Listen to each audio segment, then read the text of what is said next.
Assalamualaikum warahmatullahi wabarakatuh. Kita berjumpa lagi dalam mata kuliah Psikologi Umum bersama saya Andi Syaputra, STP MSI. Pada kesempatan yang berbahagia ini, izinkan saya untuk menyampaikan materi tentang perkembangan ilmu psikologi yang sama-sama kita ketahui bahwa ilmu psikologi hingga saat ini dapat kita pelajari, dapat kita kupas dan kita kaji setelah berabad-abad, bertahun-tahun mengalami pasang surut hingga ilmu psikologi ini dapat dikenali oleh masyarakat di dunia. Nah, pada kesempatan ini saya akan mengupas bagaimana ilmu psikologi itu menjadi sebuah ilmu yang dikenali oleh masyarakat dunia, dan juga nanti saya akan mengupas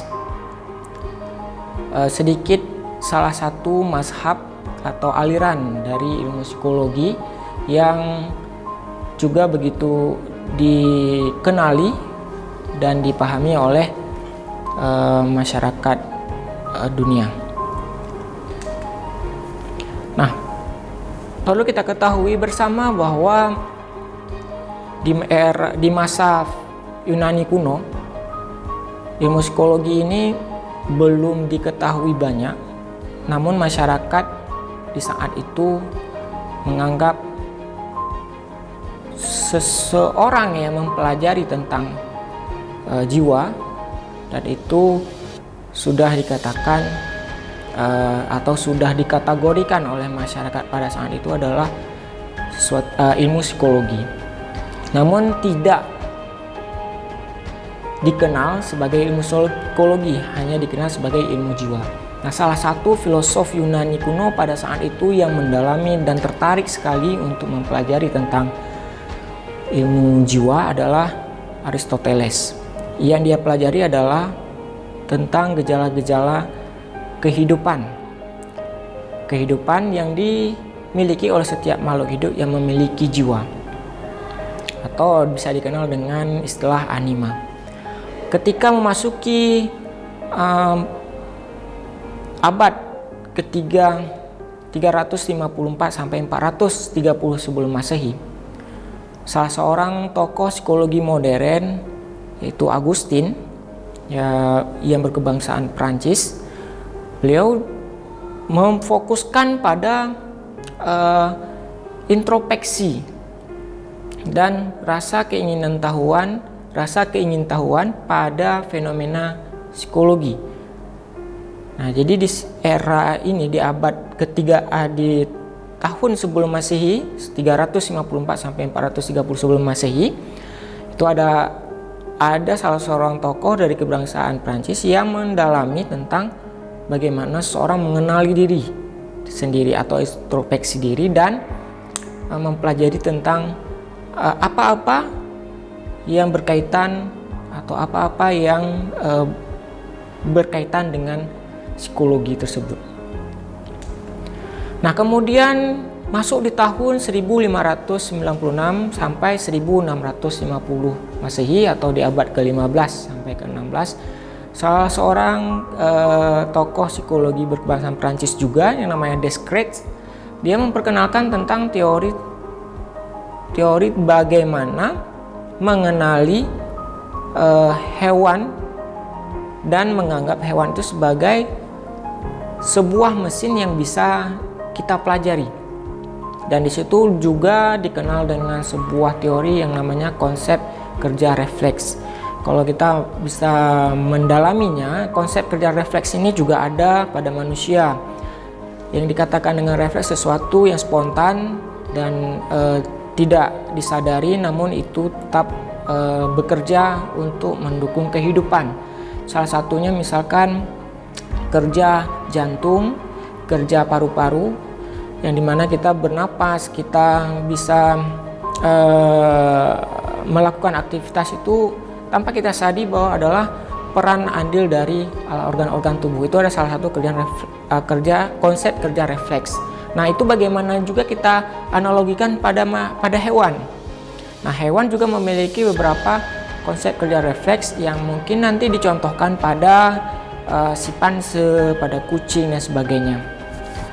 Kemudian di abad yang ke-17 hingga ke abad ke-18 ada tokoh-tokoh psikologi yang lain yang mempelajari dan mendalami ilmu psikologi ini sampai hingga dianggap itu sebagai suatu ilmu pengetahuan.